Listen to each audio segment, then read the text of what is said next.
الله وبركاته. الحمد لله رب العالمين والصلاة والسلام على رسول الله صلى الله عليه وسلم. اللهم علمنا بما ينفعنا وانفعنا بما علمتنا وزدنا علما. اللهم ارزقنا رزقا حلالا طيبا مباركا من حيث لا نحتسب. سبحانك لا علم لنا إلا ما علمتنا إنك أنت العليم الحكيم. اللهم علمنا بما ينفعنا وانفعنا بما علمتنا وزدنا علما.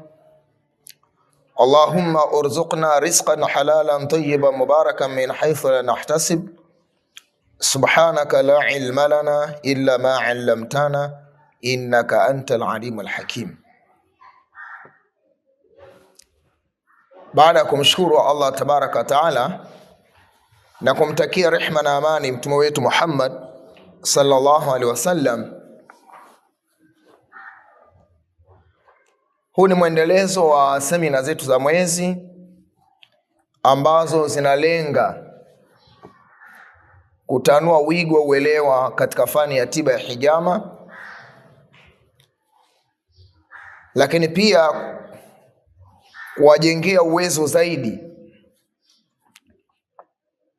kutokana na falsafa ya tiba hii ya hijama. Na leo tutazungumzia mada kubwa mbili. Mada ya kwanza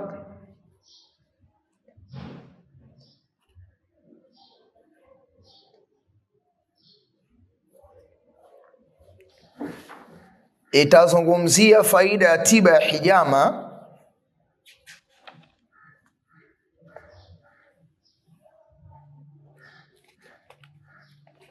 pembezoni mwa uti wa mgongo. Yaani katika ile structure ya mwili wa mwanadamu jinsi ulivyo, kuna kiungo muhimu sana ambao ni uti wa mgongo. Uti wa mgongo ni kiungo muhimu kwa sababu kwa lugha ya kueleweka tunasema ndio msingi mkuu wa afya ya mwanadamu. Ndio maana mtu akiwa na shida ya mgongo hawezi kutembea. Akiwa na shida ya mgongo hawezi kufanya jambo lolote la ujasiri. Kwa tunapozungumzia mgongo, maana yake tunazungumzia ndo mfumo mkuu wa afya ya nani? Ya mwanadamu. Sasa tumekuwa tukielekezana kupiga hijama katika structure ya ugonjwa wa mtu, kama ana shida labda figo kupitia kwenye ponti za figo, kama ana shida ya ini kupitia ponti za ini, kama ana shida ya mfumo wa uzazi kupitia ponti zinazohusiana na mfumo wa uzazi.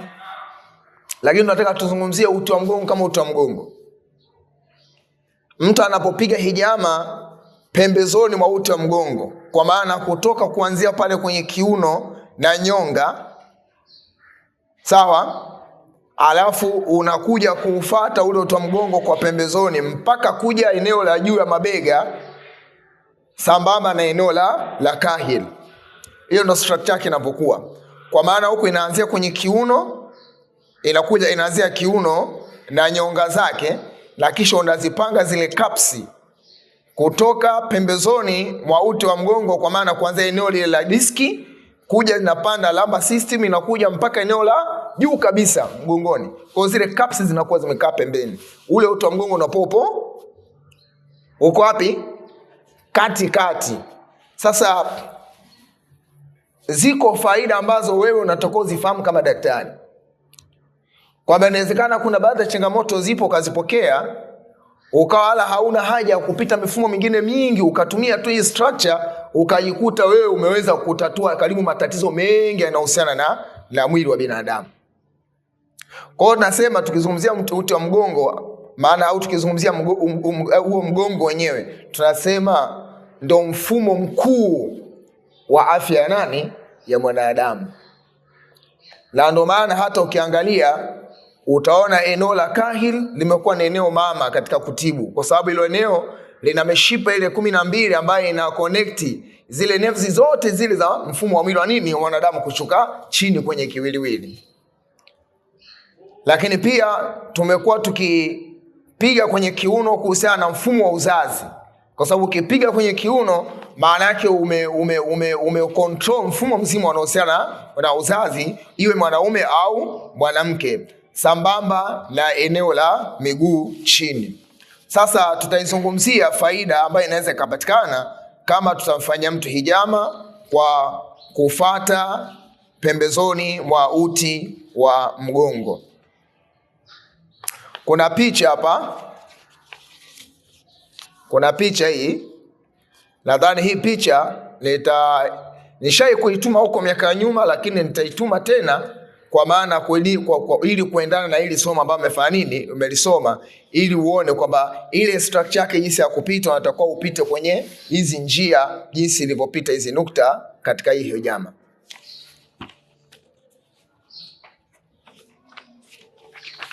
Lakini mada ya pili itazungumzia faida za maumivu ya chale. Kuna watu wanaogopa hijama kwa kuchelea yale maumivu. Watu wanadhani kwamba yale maumivu, kungekuwa kuna namna fulani ya kuyaepuka yale maumivu, basi anahisi kwamba yeye angefanya tiba nini ya hijama. Tena mwingine anakuambia kabisa, bana mimi hijama sina tatizo nao, lakini bana shida yale maumivu. Sasa tumeona hapana, tuiandae mada inayoelezea faida ya yale maumivu. Kuna takriban faida 16. Miongoni mwa faida nyingi zinazopatikana nimezikusanya faida takriban 16 ambazo zinapatikana kwa yale maumivu ya vile ile mikato midogo midogo wakati inafanyika kwenye mwili ya chale anayoyapitia mtu. Basi ziko faida 16 ambazo zinapatikana ambazo tutazitaja leo. Hii itakusaidia pia wewe na pia msikilizaji mwingine au anayetufuatilia wengine kujua kwamba haya maumivu ni sehemu ya utendaji kazi ya ukarabati wa nini wa mwili. Kama hakuna maumivu, maana yake kwamba hapa hakuna ukarabati unaofanyaje unaofanyika. Kwa maana hatutarajii hijama itakuja kufanyika na ganzi. Hijama itaendelea kufanyika katika hali ya natural, kwamba mtu lazima apate yale maumivu ya wembe, na yale maumivu yenyewe ya wembe yana maana yake katika maana ya kiafya, hususan katika tiba mbadala. Faida ya kwanza ya hijama katika pembezoni mwa uti wa mgongo: kuboresha mzunguko wa damu katika uti wa mgongo. Ule uti wa mgongo wenyewe unahitaji uwe na mzunguko mzuri wa damu. Uti wa mgongo unapokuwa na mzunguko mzuri wa damu, maana yake inasaidia hata ubongo utendaji kazi wake unakwenda kuboreka mara 3 ya vile ambavyo ulikuwa kwa mwanzo. Sehemu ya uti wa mgongo ina mishipa mingi mikubwa. Uti wa mgongo ule una mishipa mingi mikubwa. Hijama huongeza mtiririko wa damu kwenda kwenye ubongo na viungo vya ndani. Maana yake viungo vya ndani hapo tunazungumzia mapafu, viungo vya ndani tunazungumzia moyo, viungo vya ndani tunazungumzia figo, ini, viungo vya ndani tunazungumzia bandama, mfumo wa mmeng'enyaji wa chakula, utumbo mkubwa, utumbo mdogo. Sawa? Hivi viungo vyote hivi vinapata faida pale mtu atakapokuwa amefanya hijama kwa kufuata uti wa mgongo kwa wakati, ukapiga zile kapsi pembezoni mwake. Ule mtiririko wa damu unapoenda kuboreka, maana yake unakwenda kuboresha afya ya ubongo, lakini pia unakwenda kuboresha afya ya viungo vya ndani. Nafahamiana vizuri? Kwa hiyo inawezekana kabisa mtu akawa ana tatizo la mfumo mmeng'enyaji wa chakula. Tukampiga kwa structure hiyo, alafu tukampiga na ile ya mbele mfuko wa chakula, tukawa tumefanya nini? Tumemaliza. Kwa sababu uti wa mgongo unapokuwa na mzunguko mzuri wa damu, maana yake unakwenda kuboresha viungo vyote vya ndani ikiwemo sambamba na ubongo. Hiyo ni faida ya kwanza. Faida ya pili, kuondoa damu iliyochoka. Kuondoa damu iliyochoka husaidia damu yenye sumu au udhaifu iliyokusanyika kwenye mishipa katika ile mishipa midogo midogo ya uti wa mgongo. Kwa hiyo kitendo cha kufanya hijama kwa kuufata uti wa mgongo pembezoni mwake, maana yake tutakwenda kuondoa damu iliyochoka, damu iliyo expire, ambapo damu hii uwepo wake pale unasababisha changamoto nyingi katika mwili, ikiwemo uchovu, sawa, lakini kujisikia kuchoka kiakili, kifikra. Kwa hiyo inapokuwa inafunguka zile njia kwa kuondoa zile damu zilizotuama ama zilizochoka, husaidia ile mishipa midogo ya uti wa mgongo kuweza kusurvive vizuri, kwa kuweza kuongeza mzunguko wa damu katika maeneo hayo. Faida ya tatu, kupunguza maumivu ya mgongo. Kuna watu wanapitia maumivu ya mgongo, maumivu ambayo hayaambatani kwamba labda pingili za mgongo labda zinasagana, maumivu ya mgongo hayo labda yanaambatana labda pingili za mgongo zimepishana, yani bali tu kwamba yeye anapitia ile maumivu ya mara kwa mara, mgongo unakuwa unamuuma.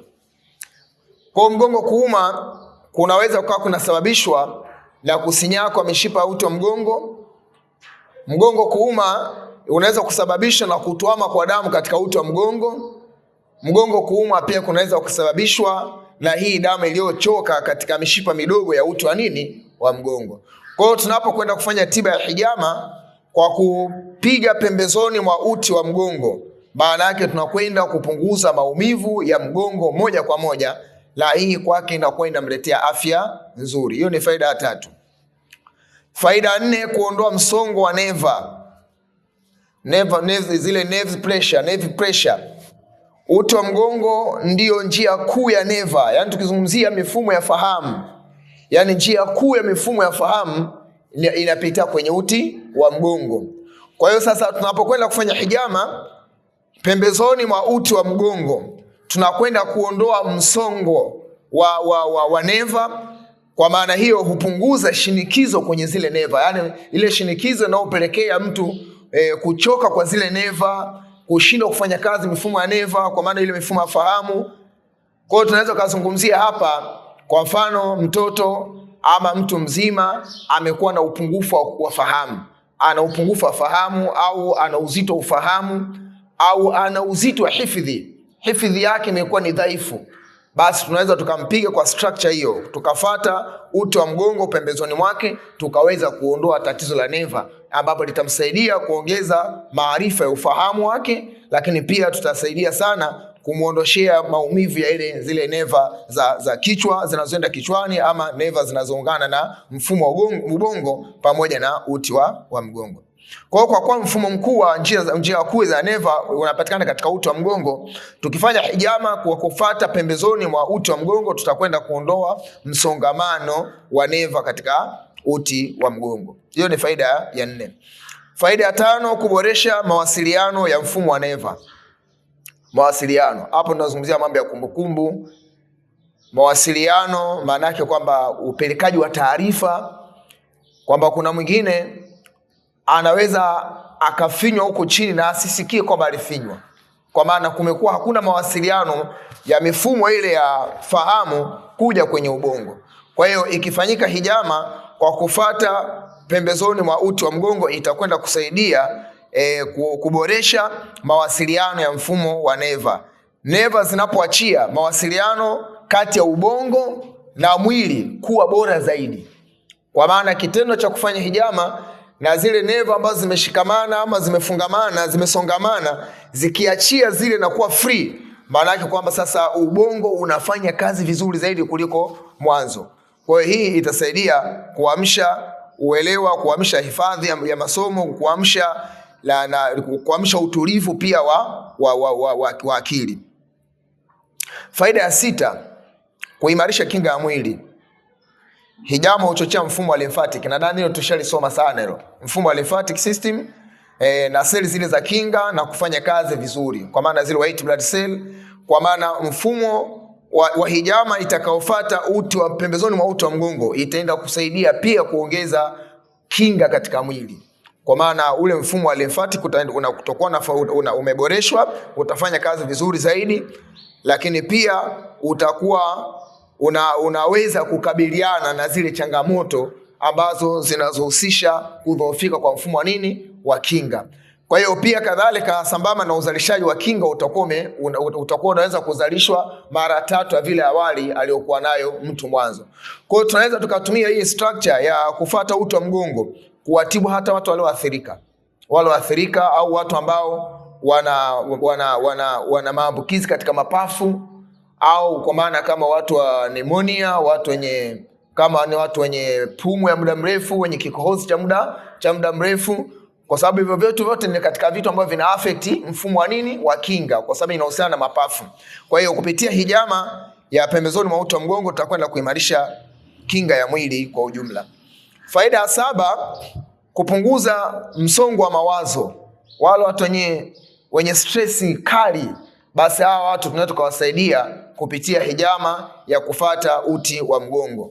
Kumbuka kwamba msongo wa mawazo ni sehemu ya athari zinazotokana na kuathirika mfumo wa neva. Kwa hiyo sasa tunapokwenda kufanya hijama kwa kufata uti wa mgongo pembezoni mwake, itakwenda kusaidia kuondoa tatizo la stress, husaidia kutuliza akili na kupunguza homoni zinazochochea ule msongo wa mawazo. Kwa hiyo kupitia hijama ya kufata pembezoni mwa uti wa mgongo tunaweza tukaboresha mfumo wa fahamu, kwa maana kuenda kuondoa tatizo la msongo wa mawazo, ambapo ni moja katika chanzo cha kusababisha magonjwa mengi katika mwili, mtu kuwa na msongo wa mawazo uliopitiliza. Faida ya 8, kuboresha usingizi. Mfumo wa neva unapoboreka, maana yake lazima na usingizi utafanya nini? Utaboreka. Asubuhi tu hapa nimetoka kumfanyia mtu ambaye alikuwa na viashiria vya kupata stroke. Tukampiga ile hijama ya kupitia hii structure hii. Alipomaliza pale akasema nahisi kwamba nimekuwa ni mwepesi sana. Kwa nini? Kwa sababu asilimia kubwa huo tatizo la stroke linahusisha na mifumo ya fahamu. Kwa hiyo kitendo cha kufanya hijama kwa kufuata pembezoni mwa uti wa mgongo lazima ahisi wepesi, kwa maana sasa pale ule mzunguko bora wa damu unaanza kufanya nini? Unaanza kufanya kazi. Kwa hiyo mtu lazima ataanza kujisikia mwepesi na ataona mwili wake unakuwa ni binashat, unachangamka. Kwa hiyo hijama inaenda kuboresha usingizi. Mtu anapata usingizi mzuri. Watu wengi hupata usingizi mzito baada ya hijama hii ambayo inafuata uti wa mgongo. Ukimsikia mtu ana changamoto kwamba yeye usingizi wake umekuwa ni wa tabu, basi mpige kwa kufuata hii structure hii. Umeelewa vizuri? Ukimsikia mtu kwamba mtu ana shida ya usingizi, au usingizi wake umekuwa ni wa mang'amng'am, basi mpige kwa kupita hii pembezoni mwa uti wa mgongo kutoka kwenye nyonga na kiuno, alafu panga zile kapsi zako pembezoni mpaka kwenda kwenye eneo la kahil. Alafu na eneo la kahil lenyewe lina point yake ya kujitegemea, na eneo la kiuno na yenyewe ina point yake ya kujitegemea, na eneo la nyonga iwe na sehemu yake yenye point zake za kufanya nini, za kujitegemea. Alafu baada hapo ndio unapanga hizo kapsi kwa kufuata ule uti wa mgongo. Si mnanielewa vizuri hapo hapo utaona moja kati ya faida ambayo atapata mtu ni kuboresha usingizi wake, atakwenda tupata usingizi mzuri sana. Faida ya 10, kuongeza nguvu za mwili. Nguvu za mwili, energy ya mwili inaongezeka, nishati, kwa maana kwamba ile nishati sasa inakuwa inasambaa kwa kutosha, kwa sababu kama tulivyosema uti wa mgongo ni mfumo mkuu wa neva. Kwa hiyo unapofanya hijama kwa kufata uti wa mgongo pembezoni mwake, maana yake kwamba unakwenda kuboresha mzunguko wa damu, lakini pia unaimarisha nishati.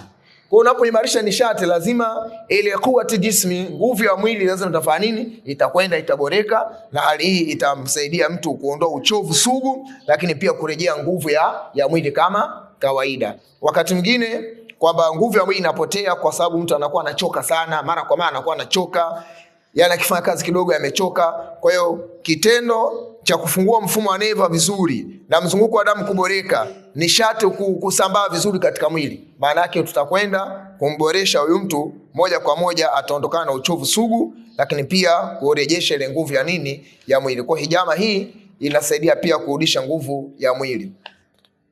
Faida ya 11, kuboresha afya ya moyo. Kuboresha afya ya moyo, kwa maana ukienda ukitazama vizuri hii picha, hii anatomy, ukienda kuitazama vizuri utaona zile nukta zinavyopita na jinsi utakavyopanga vikombe. Utaona mawasiliano ya kati ya ule mfumo wa neva za mgongo na viungo vingine. Utaona kuna figo, kuna ini, kuna bandama, kuna mapafu, kuna ubongo, kuna vitu vingi vimebainishwa. Yaani kuonyesha kwamba ule uti wa mgongo unapopiga hijama kwa kufuata ule uti wa mgongo, maana yake kwamba unakwenda kuboresha hivyo viungo vyote ambavyo unaviona pale. Kwa hiyo afya ya moyo itaboreka, kwa maana kwamba sasa kama mtu ana high blood pressure, kama ana low blood pressure, itaweza kusaidia kusawazisha hali ya pressure yake. Kama alikuwa na cholesterol katika mishipa ya moyo, basi ile cholesterol itafanya nini? Itaweza kuondoka. Kwa maana tunaweza kusema kwa lugha fupi kwamba unaweza ukapita kwa structure hii peke yake, ukaweza ukatibu kongosho kwa mtu mwenye kisukari, ukaweza ukatibu figo, ukaweza ukatibu mtu ana shida ya ini, unaweza ukatibu mtu ana shida ya mfumo wa upumuaji kwa kupitia structure hii peke yake. Kwa kama ni ziada utakuja utaangalia tu ana shida nini mfumo wa upumuaji, utapiga hiyo afu utakuja utapiga chest ya mbele, umemaliza. Sinaeleka vizuri? Ana shida ya ini, utapiga structure ya nyuma, ukimaliza utakuja kupiga ya ini mbele, umemaliza. Kwa hiyo unaweza ukafuata hii structure peke yake. Karibu katika kila ugonjwa, iwe ni diabetes, iwe si pressure, si nini, vyote ukaweza kupitia katika njia namna hiyo. Si unaelewana vizuri eh?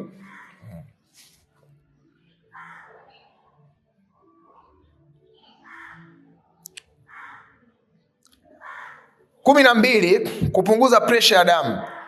Kupunguza pressure ya damu kwa maana kama damu inakwenda katika pressure soko ya kawaida, basi hijama hii ya kufuata uti wa mgongo inakwenda kutuliza ile hali ya pressure ya damu ili iende kwa speed meter inayotakikana. Maana pressure ya damu ikienda katika hali ambayo sio ya kawaida, ina overall hata moyo unashindwa kufanya kazi yake kisawa sawa. Kwa hiyo inaweza kumpelekea mtu mapigo ya moyo akawa anashuka sana au anaenda speed kuliko kawaida. Kwa hiyo kupitia hijama ya kufuata uti wa mgongo inasaidia kupunguza pressure ya damu. Hijama inaweza kusaidia kupunguza shinikizo la damu kwa baadhi ya watu ambao wana changamoto kama hizo. Kwa maana mtu ambaye hana changamoto kama hizo, basi kwake inakuwa inamboresha zaidi. Hiyo ni faida ya 12. Faida ya 13, kuondoa sumu mwilini. Ngozi na damu pia husaidia kusafisha kupitia mchakato wa hijama wa uti wa mgongo, inaweza kwenda kuondoa sumu. Ndio maana katika kupanga, katika huu mfumo wako wa kupanga, utakapofika mwisho kabisa kuja kwenye mabega, wakati kai ushaiweka, lazima upige na hizi katifaini. Mnaelewa vizuri? Lazima upige na katifaini. Kwa hiyo sasa ukipiga hii za pembezoni mwa uti wa mgongo, ukapiga kahil na kiuno na nyonga, alafu kaja ukapiga katifaini, maana yake hapo wewe mchezo umefanya nini? Umemaliza. Sinaeleka vizuri? Hapo mchezo umemaliza. Kwa hiyo unakwenda kusaidia kuondoa sumu mwilini ambazo zinaweza kuwa ni chanzo cha mtu kuzaliwa kwa cholesterol. Sumu mwilini inaweza kuwa ni chanzo cha mtu mwili kujaa maji, figo zikawa zinashindwa kufanya kazi yake. Sumu mwilini inaweza kuwa ni chanzo cha mtu kwamba mzunguko wake wa damu kuwa dhaifu. Lakini pia sumu mwilini inaweza kuwa ni chanzo cha mtu kupata maumivu yasio kuisha katika mwili mara kwa mara. Huu ni mfumo mkuu wa tiba. Hiki ambacho tunakisoma leo, kama utaenda ukifanya kazi hiki peke yake, basi huna haja ya kuhangaika kumpiga mtu makapsi mengi. Wewe unaweza kupiga hii structure tu ya uti wa mgongo, alafu ukaongeza tu mahala kutegemeana na tatizo lililonalo. Sinaeleka kama ni moyo mkubwa ukapiga hii afu ukapiga na ile ya mbele 3 zero, mchezo umefanya nini? Umebaliza. Sinaeleka vizuri?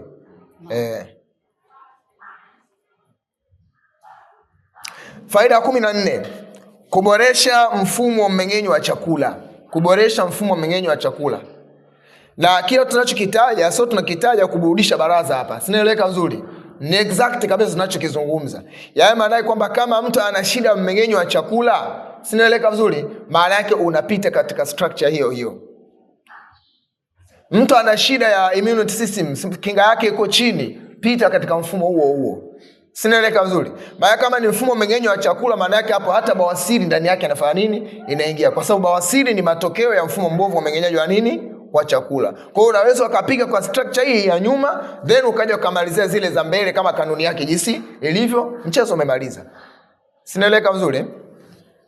Tuko pamoja?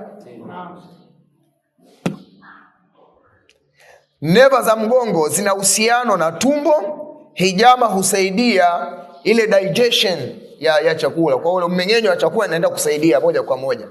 Kwa maana katika ile mifumo zile neva ambazo zipo katika mfumo wa mgongo zina mahusiano moja kwa moja na utumbo mkubwa, zina mahusiano moja kwa moja na mfuko wa chakula, lakini pia na utumbo mdogo. Kwa maana ule mchakato mzima wa umeng'enyaji wa chakula mpaka uchakataji wake na kukisupply kile chakula, kama kubadilika kutoka kwenye chakula kuwa damu na kuwa ni virutubisho kwenda katika maeneo ya kusupply katika mwili, ili kwamba kila kiungo sasa kipate kile kirutubisho. Ule mchakato wote unaoweza kufanyika kwenye mfumo wa mmeng'enyaji wa chakula, basi kupitia uti wa mgongo tunaweza tukamaliza hizo kesi moja kwa moja. Naeleweka vizuri?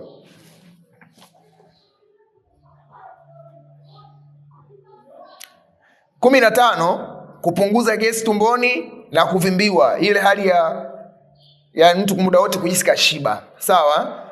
Kuvimbiwa ama ile mtu hali ya kwamba mtu tumbo limejaa muda wote, anahisi kama kakaa amekula. Kwa maana hasa kwa kufanya maeneo ya lumbar system, lumbar spine. Kwa maana kama mtu ana tatizo la kuvimbiwa au ana tatizo la gesi, utampiga kwa hii structure hii au kufuata pembezoni mwa uti wa mgongo. Lakini hakikisha pale kwenye lumbar spine pale umeweka nini?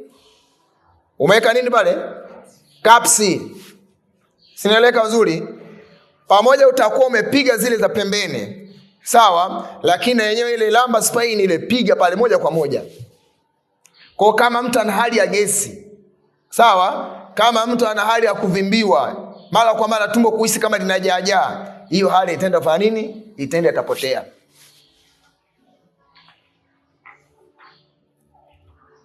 Si hapa mnanyelewa vizuri hapa nilivyosema? Mnanyelewa vizuri? Dr. Pakabona? Hapo mnanyelewa vizuri? Tumemaanisha nini hapo? Kwa huyo mwenye mfano mwenye tatizo kama huyo la gesi au kuvimbiwa. Tumemaanisha nini hapo? Tunapiga ile structure.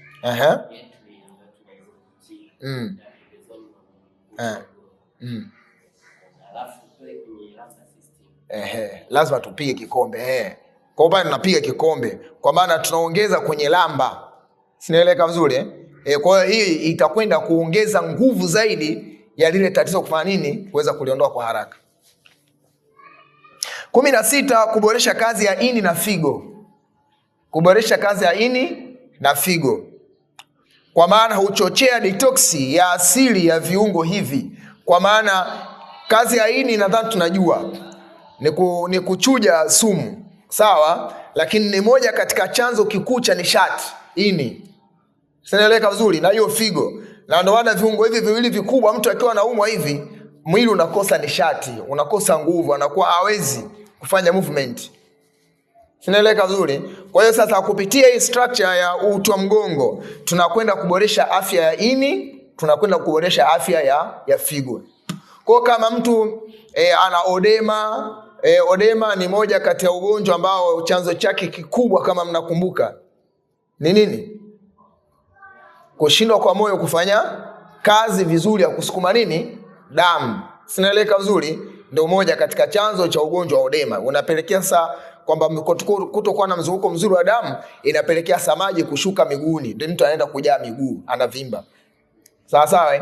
Kwa hiyo kama mtu ana shida ya moyo, ana shida ini lake lina mafuta, sawa, au ana shida figo zake zinashindwa kufanya kazi vizuri, kwa kupiga hii structure hii tunakwenda kuboresha ile afya ya ini, lakini pia na afya ya nini? Ya figo. Ndio maana tumesema mfumo huu wa uti wa mgongo ni mfumo mkuu wa neva zote za mwili. Yaani mifumo yote ya mwili, mfumo wake mkuu unatokea hapa.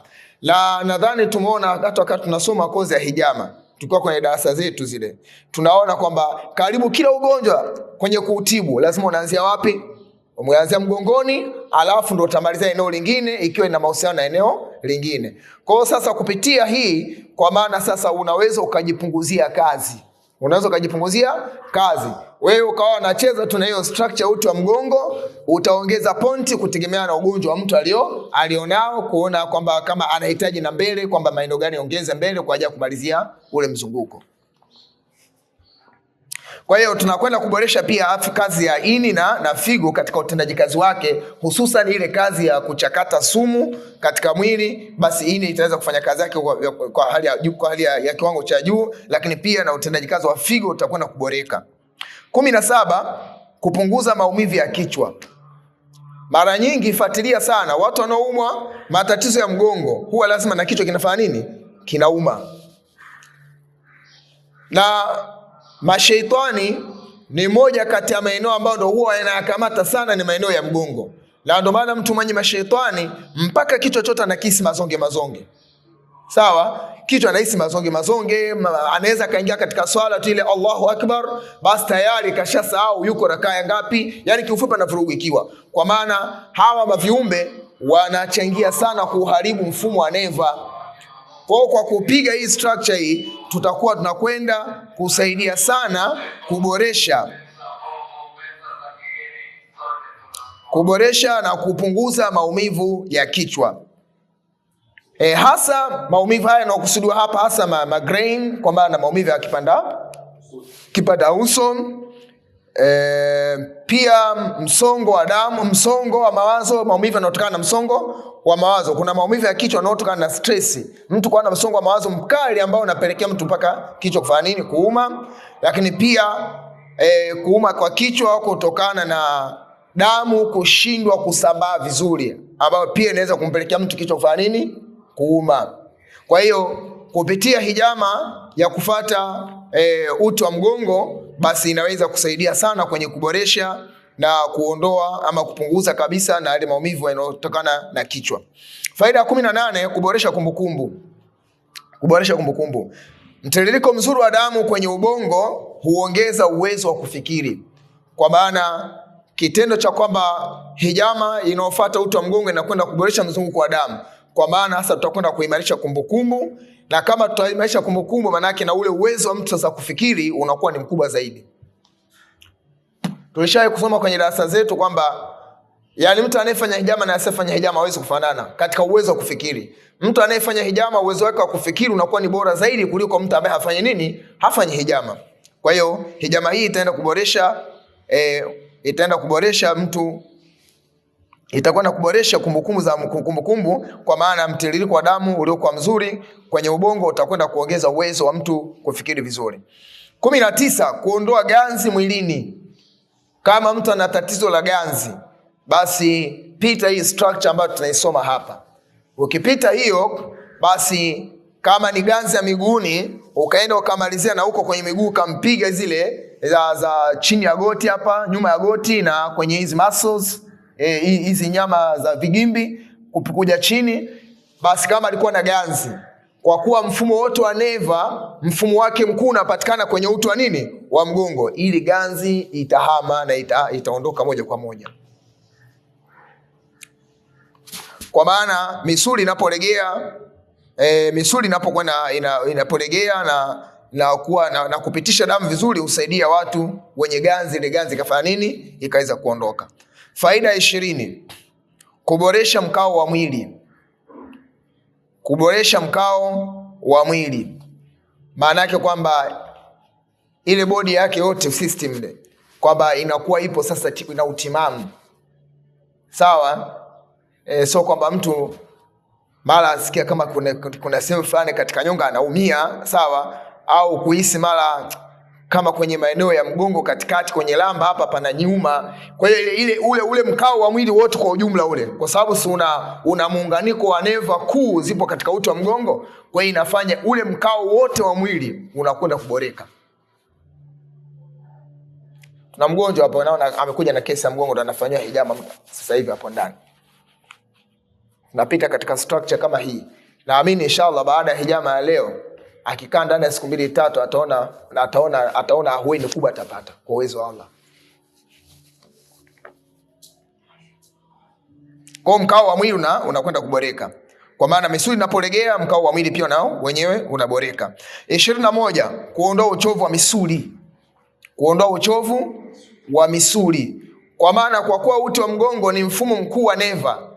Kwa hiyo kutokuwa na mzunguko mzuri wa damu, kutokuwa na nishati ya kutosha, kunaweza kusababisha na kuchoka kwa misuli. Hasa misuli hapa, misuli ya aina yote, misuli hiyo ya mikono, unaweza kukuta mtu anahisi anachoka mikono. Hamjawahi kusikia hiyo? Mtu mikono inachoka au miguu inachoka. Sawa? Miguu inakosa nguvu. Kwa hiyo kupitia hii structure ya kufuata pembezoni mwa uti wa mgongo itakwenda kuondoa uchovu wa misuli, hasa kwa watu wanaofanya kazi nzito au mazoezi mazito.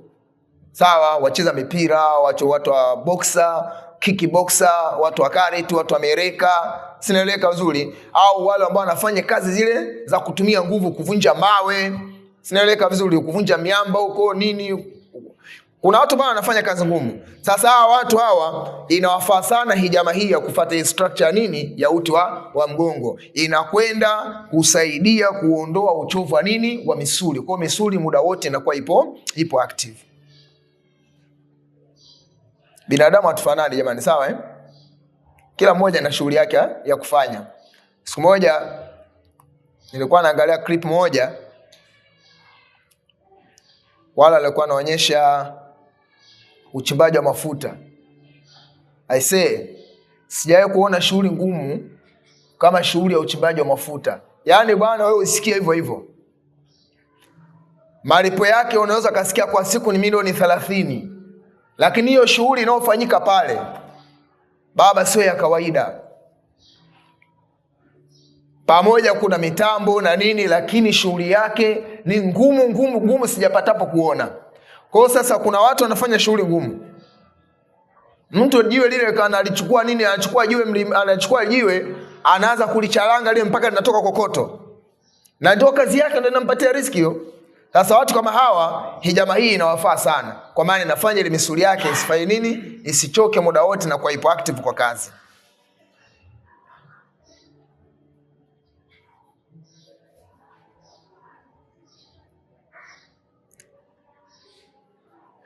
Lakini pia faida ya 22, hijama inayofuata uti wa mgongo husaidia misuli ya mgongo kupumua ama kupumzika vizuri. Kupumua ama kupumzika vizuri, yani ina relax. Kwa maana misuli ina relax, inapo relax maana yake pia na mtu na mwenyewe anafanya nini? Anakuwa na relax.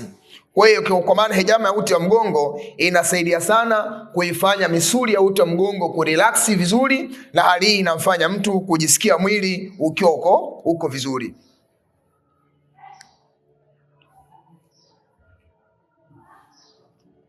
Faida 23, kupunguza maumivu ya viungo. Kwa mfano, kupunguza maumivu kama ya mabega, kupunguza maumivu ya shingo, kupunguza maumivu ya kiuno. Sawa? Kwa hijama ya uti wa mgongo itasaidia sana kupunguza maumivu ya viungo muhimu kama mabega, sawa? Au maumivu ya shingo kama mtu ana maumivu ya shingo.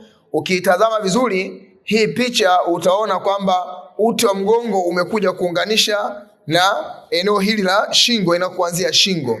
Alafu inakuja kuconnect misuli yake na connect sasa kuna mifumo ya kichwa, lakini pia na huku chini inakuja kuambatana na viungo vingine vya mwili vya ndani. Kwa hiyo inapofanyika hijama hii husaidia kupunguza maumivu ya viungo, kwa maana kama vile mabega, shingo, lakini pia na kiuno kwa ujumla. Kwa kama unamsikia mtu ana maumivu ya mabega, ana maumivu ya kiuno au ana maumivu ya shingo, basi moja katika ile structure kumpiga hijama, pita hijama hii ya pembezoni mwa uti wa mgongo, utaona inakwenda kuondoa tatizo vizuri sana. Faida ya 24, kuongeza uzalishaji wa damu mpya. Kuongeza uzalishaji wa damu mpya. Maana yake baada ya hijama hii mwili huanzisha mchakato wa kuzalisha damu safi. Kwa maana hapo sasa kitendo cha kuzaliwa damu mpya maana yake itasaidia sana kumfanya mtu kuwa na kiwango cha damu kilichokuwa bora. Hapo sasa tunazungumzia mpaka wale watu wenye anemia. Wale wenye anemia, watu wenye matatizo ya upungufu wa damu, inawatosha kabisa hii hijama ya kupitia hii structure ya uti wa nini wa mgongo. Kwa kuwa baada ya mchakato tu wa hijama kufanyika, basi mwili huanzisha mchakato wa uzalishaji wa damu uliokuwa bora, kwa maana zile cell zinakwenda kuimarika, zile white blood cell, lakini pia na zile vile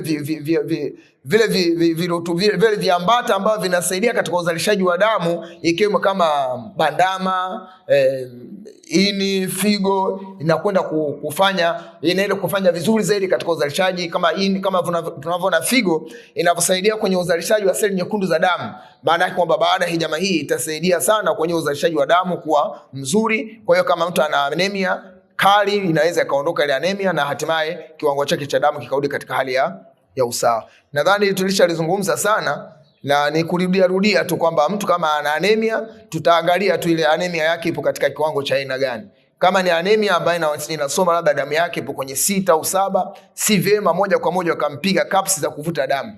Unaweza ukasababisha upungufu mkubwa zaidi wa damu. Anemia ambayo imefikia mpaka mtu kuwa na damu 6, damu 7 au damu 8, ni vizuri kwanza ukaanza na hijama ya fasdu. Kabla ya kwenda kwenye hijama ya nini? Ya weight capping. Kwanza utaanza na fasdu, ile hijama ya kumtoboa vitobo, ili kwanza kuamsha zile neva, kuamsha seli zile, sawa, ili kwamba kiwango cha damu kifanye nini? Kwanza kipande. Kikisha kupanda, kikifikia hatua kama kikafikia labda 10, 11 mpaka kwenye 12, sasa hapo unaweza kumfanyia hijama ya kumvuta damu. Usije ukakariri kwamba upungufu wa damu unatibiwa kwa njia ya hijama, basi ukajikuta wewe mtu kaja na damu 6 ukaenda ukampiga moja kwa moja kumtoa damu. Kwa nini damu inakuja inapungua zaidi? Baada ya kuwa na damu 6, baada ya hijama itapungua zaidi ya ile 6. Kwa sababu ikiwa 6 kwa mtu mwenye anemia, maana yake ilikuwa inatosheleza kwa kiwango kile, kwa sababu mzunguko wake wa damu ni dhaifu. Sinaeleka? Mzunguko wa damu ni nini? Ni dhaifu. Sasa ukienda kumpiga hijama, wewe unaenda kuongeza mzunguko wa nini? Wa damu. Sasa ile 6 iliyokuwa ikitosha kabla haitatosha tena, kwa sababu sasa itakuwa na maeneo mengi ya kufanya nini? Ya kupita. Kwa ule usambaaji wa ile damu sasa. Ndio kama alikuwa na damu 6, utashangaa damu inakuja kusoma 4 au inakuja kusoma damu 3. Jamaa, mnanielewa vizuri?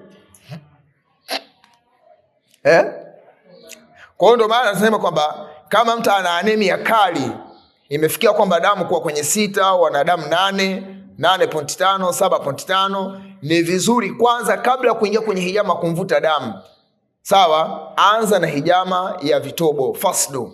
Anza na hiyo.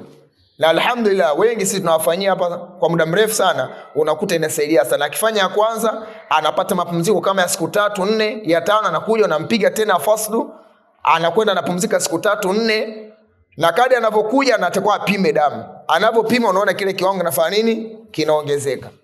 Hatimaye unaweza kukuta ikapanda mpaka ikafika kwenye 10, 11. Sasa ana upungufu wa damu, lakini ukifikia kwenye kiwango cha 10, maana yake huyu tunaweza tukampiga hijama. Tukimpiga hijama, baada ya usambaaji wa hii damu, hata kama ikaja ikawa 8, baada haiwezi kumletea nini? Haiwezi kumletea shida.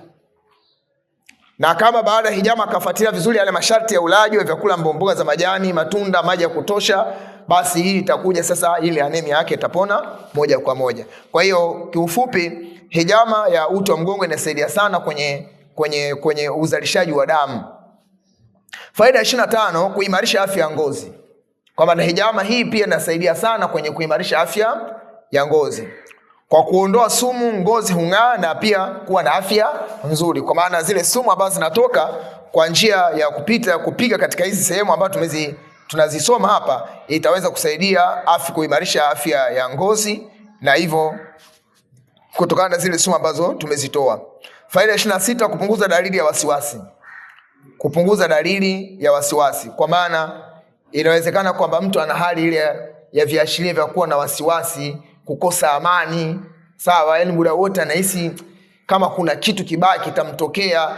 Viko vitu ambavyo vinasababishwa na mashaitani, lakini mengine yanakuwa ni matatizo ya kisaikolojia. Kwa hiyo akifanya hijama hii itamsaidia kupunguza ile dalili ya mtu kuwa na wasiwasi, na hivyo Kitendo hiki ukipungua ile hali ya wasiwasi, pia vile vile na mifumo ya mwili itarudi katika hali ya usawa. 27, kuboresha mfumo wa kupumua. Mfumo wa kupumua maana yake hapo watu wenye pneumonia, watu wenye pumu, utawasaidia sana mfumo kupitia structure ya hijama hii ya uti wa mgongo pembezoni mwake. Kwa kupiga kapsi itaweza kusaidia kuboresha afya ya upumuaji kwa wale wenye tatizo la kupumua.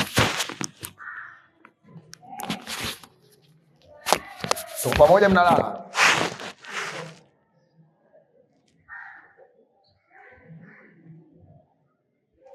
Ishirini na nane,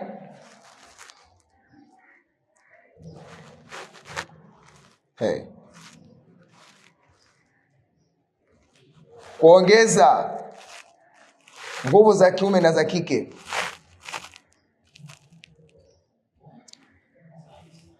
Kuboresha nguvu za kiume na za kike, kwa sababu mfumo huu ni mfumo mkuu wa neva wa mfumo mzima wa wa mwili. Kwa maana lazima na vile viungo vya uzazi vitakwenda kuboreka katika afya yake. Kwa kama mtu alikuwa hapati test ya tendo la ndoa, hapati ladha ya tendo la ndoa, hana hisia ya tendo la ndoa, sawa, au labda via zake za uzazi vilikuwa vina shida, kuna vimajimaji, uvimbe na nini na kadhalika, hii inatosha kabisa kwa structure hii kuweza kutibu tatizo la ndoa. Kwa sasa hapa maana yake kwamba wale wanawake wenye shida kama ya uvimbe, wanaume wenye mashida kama ya tezi dume, tunaweza tukapita kwa structure hii peke yake ya mgongo, then tukaja tukamaliza zile za mbele, basi mchezo umefanya nini? Umeumaliza. Umeelewana jamani?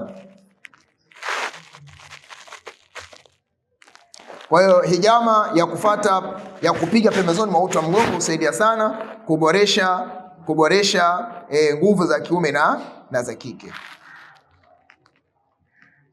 Kwa sababu hiyo inakwenda kuboresha mzunguko wa damu katika vile viungo, lakini pia na kuondosha homoni zilizokufa na kusaidia homoni mpya kufanya nini? Kuzaliwa. Tusikariri sana kwamba hijama inarekebisha tu damu, bali kuna vimiminika takriban 5 vinakwenda kuboresha kwenye hijama. Mfumo wa limfu ni kimiminika, homoni ni kimiminika. Homoni sio kusema labda kiumbo cha kitu hivi fulani. Homoni ni maji na yenyewe kimiminika. Sinaeleweka vizuri. Kwa hiyo na yenyewe pia inakufa. Kuna homoni zinakufa, kwa hiyo zikifa zinatoka ziende wapi? Ziondolewe. Zinaondolewa kwa njia gani? Kwa njia hiyo ya damu. Kwa hiyo homoni pia ni kimiminika, kinakufa. Lakini pia damu yenyewe ni kimiminika. Lakini pia maji kama maji ni kimiminika. Sinaeleweka vizuri. Lakini pia kuna nishati. Nishati na yenyewe inafanya nini? Inakufa. Inatakiwa nishati mpya ifanye nini? Ifanye kazi yake. Kwa hiyo kama nishati inapokufa, maana yake asili yake unakuwa ni uchafu. Hivi nyinyi mjaribu kusikia simu hii inafika mahala, hii simu hii si ni network, lakini inafika mahala hii simu ina ile mifumo yake inabeba uchafu, inakuwa ni nzito, si ndio? Unahitaji upeleke kwa fundi kafanye nini? Ikaflashiwe au na restart, si ndio? Jamani, baba mwitikio ndivyo sivyo?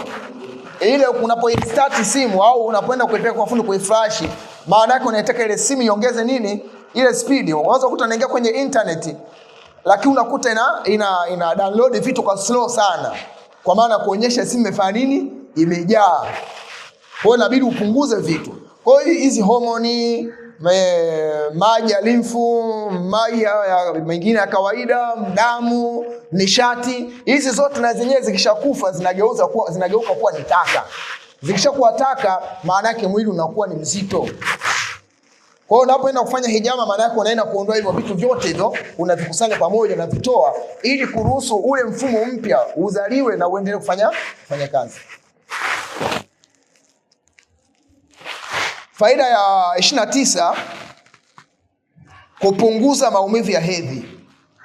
Kupunguza maumivu ya hedhi. Wale wakina mama ambao wakina dada wanaopitia maumivu makali ya hedhi, ima kwa sababu ya hormone imbalance, maana hormone zao haziko sawa, basi hijama hii ya kupita pembezoni mwa uti wa mgongo inawatosha kuweza kuondosha tatizo la namna hiyo. Kwa wanawake husaidia sana kusawazisha hormone na kupunguza maumivu yanayotokana na hedhi. Faida ya 30 ya mwisho, kuongeza ubora wa maisha kwa ujumla. Kwa maana unapokwenda kufanya hijama ya kufata kwa kupita pembezoni mwa uti wa mgongo, unakwenda kuboresha ni ile full body structure ya mwanadamu, kwa maana kwamba unaenda kumboreshea maisha yake kwa ujumla. Kwa kama kulikuwa kuna kitu chochote kina shida, kitakwenda kufanya nini? Kitakwenda kurekebishika. Hakuna mtaalamu yoyote wa kibiolojia anayekataa kwamba mfumo mkuu wa fahamu ni uti wa mgongo. Hakuna. Kwa hiyo unapokwenda kufanya hijama kwa kufuata huu uti wa mgongo, maana yake umekwenda kurekebisha mfumo mkuu wa afya. Sinaeleka vizuri? Ndio injini ya afya hiyo. Tahadhari. Ingawa hijama ina faida nyingi, epuka kwa watu wenye upungufu mkubwa wa anemia. Nadhani nishalizungumzia. Sawa? Watu wenye upungufu mkubwa wa nini? Wa damu. Epuka kufanya hijama bila kuzingatia vigezo na masharti ambayo tumevizungumza hapa. Lakini pia wajawazito wawe mwangalifu. Kwamba unapotaka kufanya kwa structure hii kwa wajawazito lazima uwe mwangalifu. Nadhani tulishaisoma huko nyuma kwamba aina gani ya mjamzito anatakiwa vipi na nini, structure zake vitu gani, taratibu zake zote tushazisoma. Lakini pia hakikisha usafi wa vifaa ili kuepuka maambukizi. Hilo ni jambo ambalo tayari tushalikuwa tunasisitiza sana, na ningeomba kabla hatujakwenda kwenye mada inayofuatia, basi inshallah ningeomba tukilete hapa kitanda, alafu tuzipange hizi kapsi ili kila mmoja aweze kuona kwa vitendo, alafu baada hapo tutakuja kuingia kwenye mada inayofuatia. Inshallah, kwa uchache hizi ndio faida ambazo zinapatikana kwa kumfanyia mtu hijama kwa kufuata pembezoni mwa uti wa mgongo. Ina msaada mkubwa sana kwa kuweza kurekebisha mfumo mzima wa afya ya mwanadamu. Subhanakallahumma bihamdik, ashhadu an la ilaha illa anta, astaghfiruka wa atubu ilayka. Subhana rabbika rabbil izzati amma yasifun wa salamun alal mursalin walhamdulillahi rabbil alamin. Wassalamu alaykum wa rahmatullahi wa barakatuh.